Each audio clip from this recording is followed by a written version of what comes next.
Hi, Supermom. Elena here, your mommy tantrum specialist. And I'm here with a new episode, and I wanted to do it this week a little bit lighter and happier, let's say, because last episode, to number 21, that was published last week, was a little bit longer and a little heavy because it was all talking about signs of unhealed trauma that you might be still carrying around. And that's why you're still yelling at your kids. So it was heavy, but I got a lot of great feedback from many of you. So thank you if it was you sharing. It made an impact. So that was my intention. But anyways, today I wanted to take it on a little bit lighter note because I don't know about you, but I was often stuck in a lot of victim story traps. In my darkest days, when I think back, when I was feeling the most stressed out, the most guilty and ashamed myself that I was causing my daughter a trauma from yelling at her and not being able to stop it, what was going on at the time in my head was a lot of stories about poor me. It's not my fault, at least I hope. But it's because of the situation that I'm in. It's because of the people who are around me. And it's just life is tough and I don't know and I cannot get out of it. Okay. And these stories, like the more I repeated that to myself and I was telling that to others and I was telling that story to myself, and the more I was repeating it, the more it felt true and the heavier and the less I was like kind of able to find my way out of it. So what to do in these days if you are stuck in a similar dark trap right now? That's what we are going to talk about. And it will take only, I cannot say it will take 10% more because that's the opposite of what I promised. You will get by the end of this podcast episode, what I'm going to give you is, or what you're going to walk away with is, you will know how to make your life 10% happier and calmer without it costing you any effort, money, or time, or energy, or attention. Okay, that's my spammy, salesy title to get your attention. But that's what I can confidently promise. Are you up for that? Are you here for that? Do you want to hear about that? So, listen, we will take it threefold, okay? There are three angles of it, and we will have a look at that. Because I took it, this is all purely my own perspective and what I see that's working with my clients, okay? So when I think back in my dark days, once upon a time, where my victim stories were really the heaviest was in situations. Okay. So I'm an expatriate. I live in Paris. I'm Czech. My husband is Brazilian. So we live here without any family. We came here both separately for our jobs and we just decided to stay. And a couple of years later, we just met. Long story short, we don't have any support network here.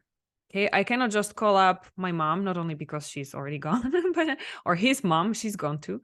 But even our other families, like my brothers or my father or his cousins, they're living way too far to just call up somebody like, hey, look, my daughter is sick. Can you come over?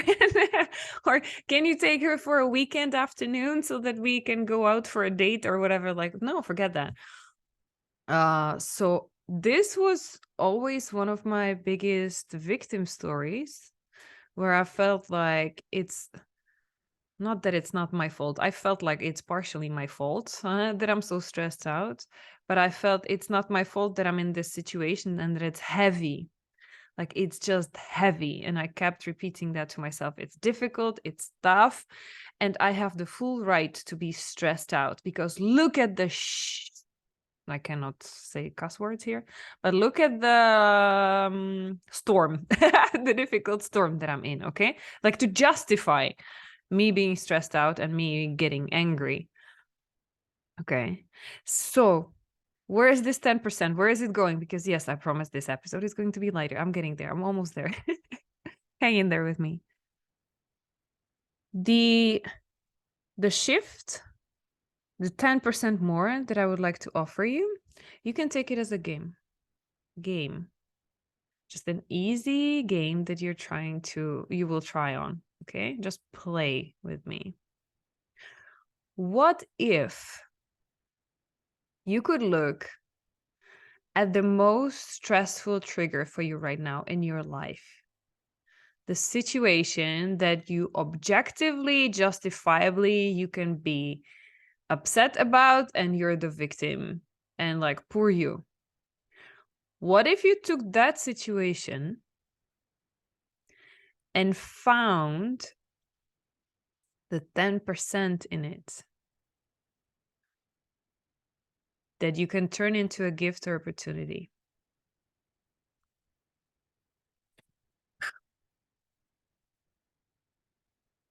Now I can imagine what you're thinking, like, are you crazy? Didn't you just ask me to look for something like heavy, difficult, and tough, where I am the victim, where I cannot do anything about it? Did you just try me like to play the excuse me, how do you say that? Like, did you just ask me to pretend there are unicorns and rainbows when all I can see is dark dragons? No. I asked you to look at what might be just 10%. I'm not disputing that maybe 90% of it is a total blah. It might be. But I'm inviting you here to just play with me as if it was possible for a moment to pretend, just play. Ask that question to your smart brain, because whatever you ask it, it will give you the answer for.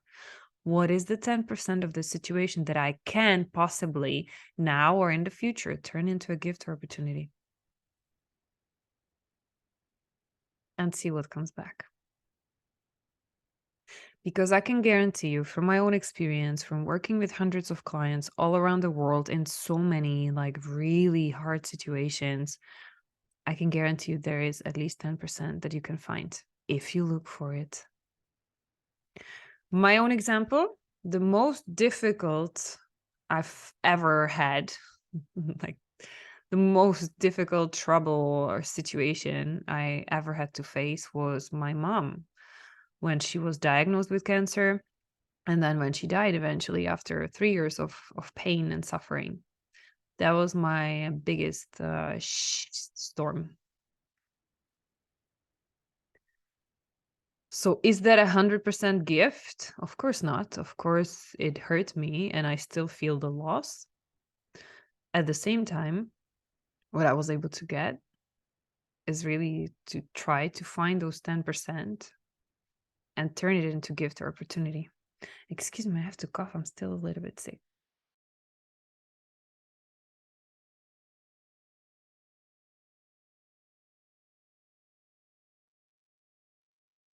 And what those 10% were for me is actually what we are doing here right now. It's the podcast, it's my business, it's everything.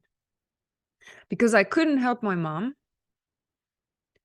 deal with the stress and heal before it was too late, because I was just too young to see what was really going on with her.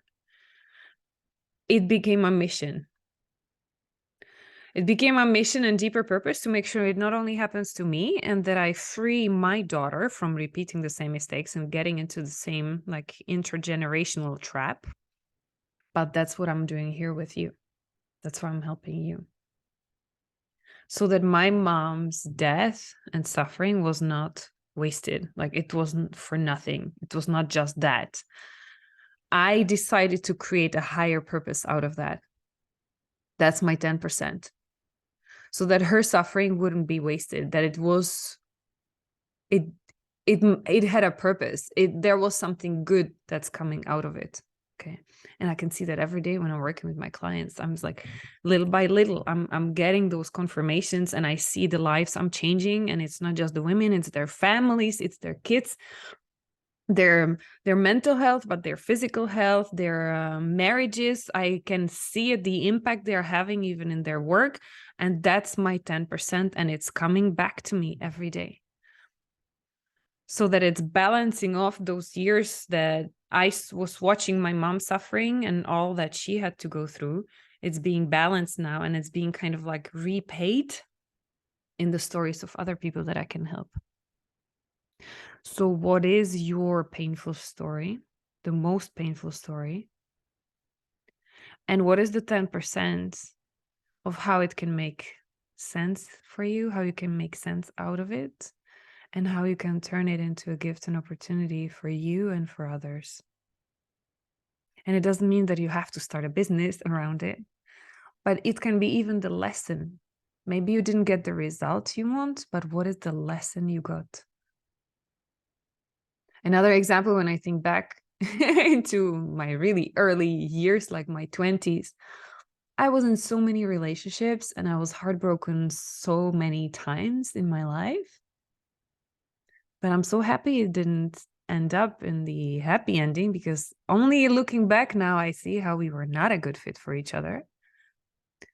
And if I ended up with any of these guys, I wouldn't be here today. I wouldn't be in Paris. I wouldn't have met my husband. I wouldn't have had my daughter. I would be probably still back in Czech Republic, living life there. Not to say that it's what's better or worse, but it would be completely different. And for sure, I wouldn't be here doing what I'm doing today. That's for sure. So whatever your challenge is, whatever reason you have to feel frustrated, depressed, angry, stressed out right now about something that happened in the past, that's happening right now, or you're worried that will happen in the future and you're anxious about it already in advance, what is the 10%? Okay. That's the first one.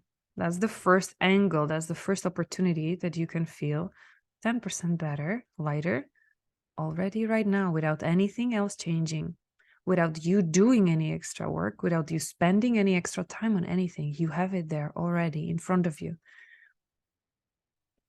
Just ask your brain that question and it will give you the answer. And I'm sure you already have your answer as you're listening to me. Okay. So that's number one. Second one. Again, I don't want to do any mind reading for you. I don't know if that's true for you, but I used to struggle with blaming others for how I felt. And typically, when I think about being a stressed out momzilla who was yelling at my daughter so often, every day, I felt it was partially also the fault of my husband, who had it so easy. He just kept his life mainly as it was. He kept going to his job.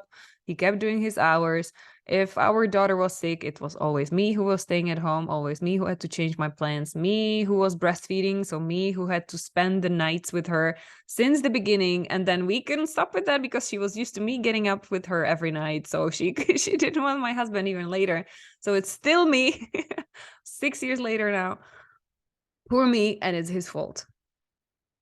So that was the victim cycle in which I was stuck, blaming my husband.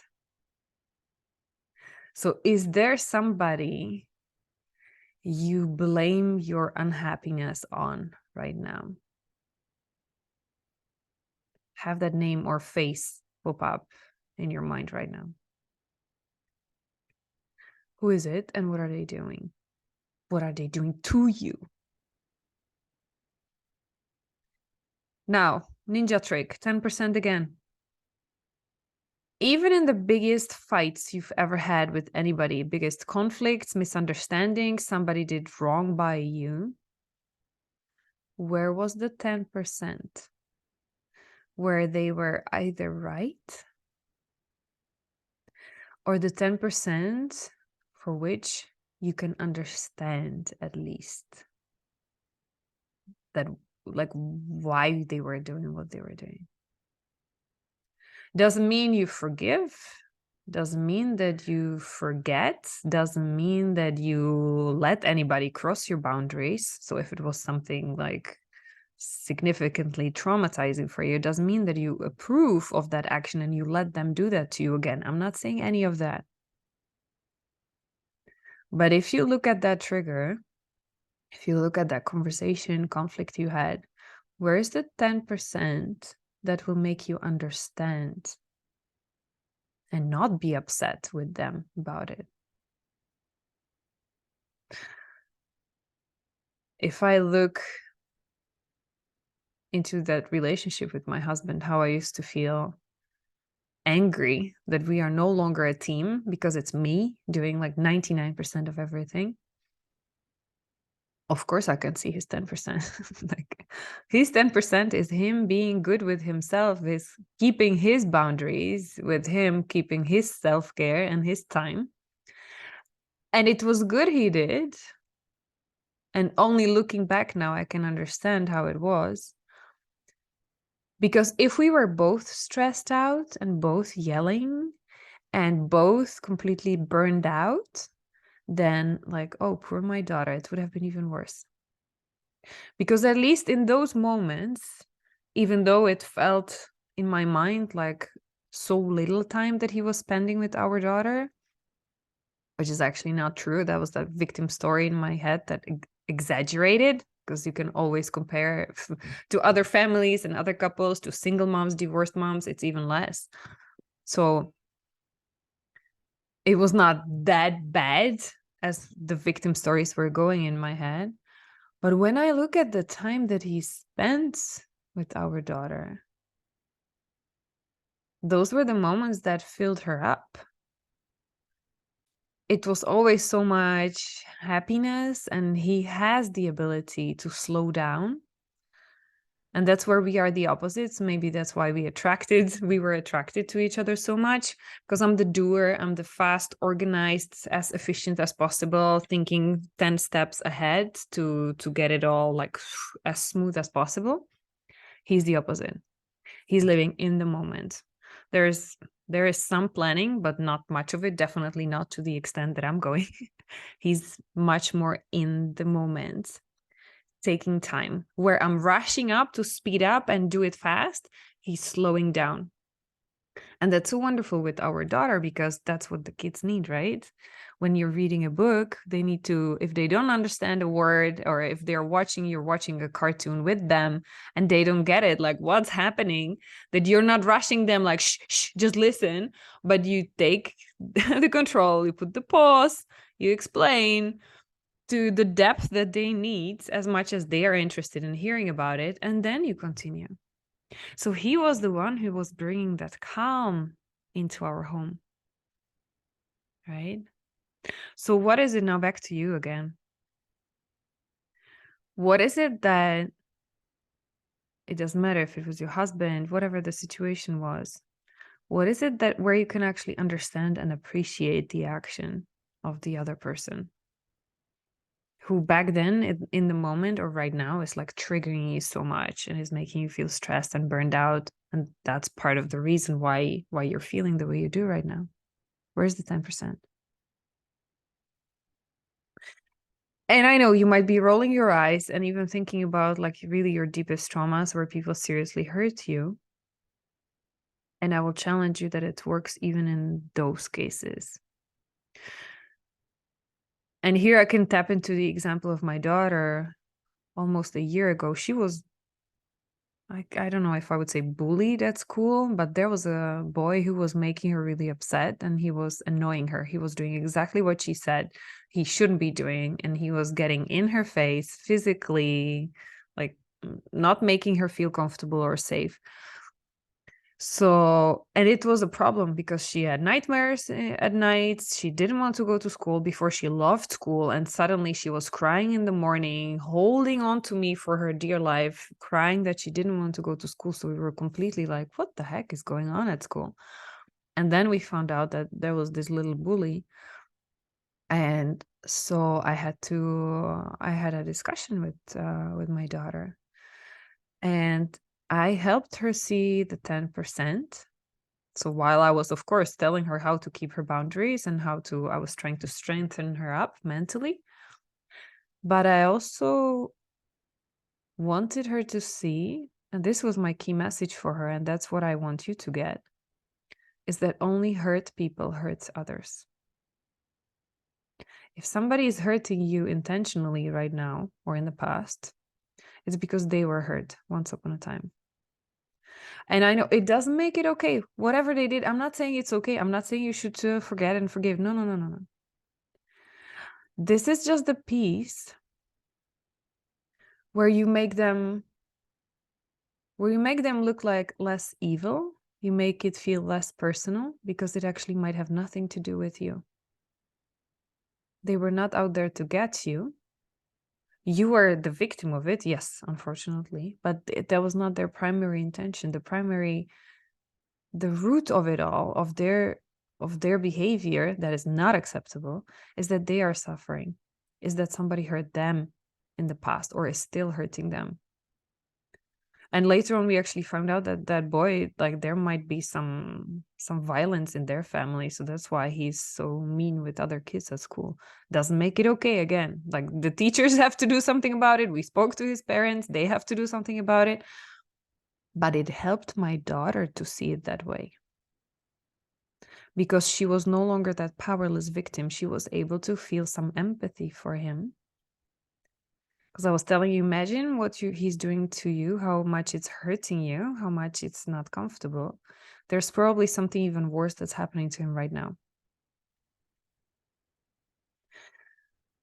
And shifting that perspective made him look human in her eyes. So he was not like the evil that we need to be scared of. But she understood it's just a boy who's hurting even more than she is. Of course, we still kept making sure that we keep her away from him and everything. But she stopped being scared of him. And that's what stopped all her nightmares. And that's what made her want to go to school again. That's what made her feel stronger. Okay. So if you experienced an evil in your life, really, and it's still eating you up in some way or form, it's still showing up in your life, even right now, this might be the 10% that will bring you more peace today. Having the empathy for them. And I know this is the next level. This is ninja level. This is not for beginners, okay? But you're here listening to my podcast. I know you can do that. Because imagine no child is born evil, really. Like, as newborns, as little kids, we come here to this world full of love, full of just knowing that we have the full right to live a beautiful life, because that's where we came from, the womb. Like, that was a 24/7 room service. Anytime you want food, you have it. You feel warm. There's constant temperature. It's just so cute, like so cozy, so safe. You don't have to do anything and you get everything. That's the expectations from which we came to this world. And the sooner those expectations were broken, the sooner somebody threatened our safety and this feeling of security and that our needs will be met, the deeper hurt they were, and the more likely they are hurting other people right now. Okay. This is, by the way, going on to another tangent. This is also part of my deeper purpose, because I know that by helping you, I'm not helping just you personally. I'm helping you give those messages to your kids. Help to strengthen them up mentally, like I'm doing with my daughter. You can do the same with your kids. Imagine how much more peace and calm there would be in this world if all moms did that. Like, the biggest bullies of this world today are hurt kids. All of these guys making wars around the world right now, those are hurt kids in families that didn't work, where they did not get these messages. Their needs were not met and they grew up hurt. That's why they keep hurting each other right now. If I oversimplify, but if you boil it down, if you trace it down like a detective, really to the roots of it all, they were not born evil or mean or greedy. That's what happened to them in the early years. And you, as a mom, have the ability to not only make sure that your kids will not grow up in these monsters, of course they will not because you're here, but that they will be resistant to it from the outside. That when they meet a bully, it will not break them. Make sense? So this is, sorry for going on a tangent, but I think it's important to realize why we are doing this work. It's not just like, yeah, funny exercises and here's this, whatever the lady is, coach, therapist. She calls herself mommy, tantrum specialist, whatever. This is why we are here. This is not about me. This is not about coaching or therapy, whatever. This is the deeper work, and this is the deeper meaning that it has. The work that you are doing. Okay. Okay. End of my preaching moment. Back to you. What is the person that hurts you the most? And where's the 10% of you, if not seeing where they were right or how the situation was good in the end, even that conflict, but at least having the empathy, at least understanding that they are not 100% evil, that there's at least 10% of them good, or at least used to be good in the past, that it's not their fault either what happened to them. Can you do that? It's a ninja level. I know you can do that. Okay, good. That was the second one. Let me check my notes. I'm so much looking outside in the sun that I cannot see now anything on the inside. Yeah, the third one. So now finally the third one. First, we looked at what's the 10% opportunity or gift you can see in the situations that are really like, right now, messy, difficult, heavy. Then we looked at 10% with other people. So now, can you see where I'm going? What's the last third level place where you want to look for 10% better? Where is it? Oh yeah, last but not least, it's you.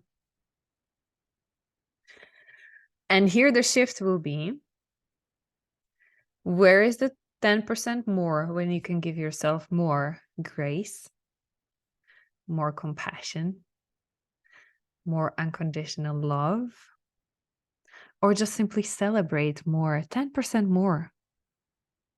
How often do we walk around just beating ourselves up how much we screwed up?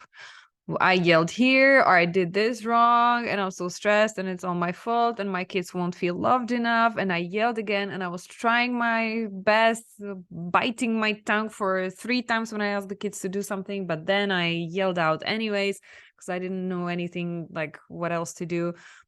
So I screwed up this, and I didn't get everything done on my to-do list. So this is late, or I had to say this to this person, and I felt so guilty, like blah, blah, blah, blah, blah, all day long. Where is the 10% of celebration of something you did do well? By the way, this is one of the reasons why I'm always starting my group calls in my group program. Every time we have 3 calls a month, so I cannot say every week, but every time we start our call, we start with the wins. What are we celebrating? Because again, this is not like some wishful thinking, pretending life is unicorns and rainbows, but it's also not just a storm all the way through. Let's celebrate. Before we talk about the problems, let's talk about the wins. Let's talk about what we can celebrate. What did go well? What did you do well? Or where life was good on you, where you were lucky, where your kids did great without you expecting it even. What is the 10% that you can celebrate right now? No matter how many reasons you have to complain, what can you celebrate with me right now? That's good. At least 10%. 10% more than you would normally celebrate. What would you celebrate? And I want you to focus on your family as a mom. What can you celebrate about your kids? How great they are. At least 10% more. Where is it 10% more that you can appreciate about your partner or the closest person who's supporting you? Doesn't matter who it is. 10% more, being grateful that they are there. Now, what is the 10% more where you can be grateful and you can thank your body for being there with you every day, helping you carry through? popping out all these kids and still holding on together. 10% more love for your body. No matter how much you're complaining about it every day, you're stressed out about it, looking in the mirror, telling it, I don't like you, this or that part or everything. Forget it. 10% more love to your body now, please. Yes, I can be nurturing. I can catch you when you fall, but I can also kick your butt. Now it's the time. I hope you can take it. 10% more to your body. And 10% to your life in general. Where is it that you've been so focused on things not going as you wish that you forgot to celebrate those things that are going well? What else is there that you completely lost sight of, lost track of? 10%. Something that's good, that's positive, that you can appreciate. Little things. Okay.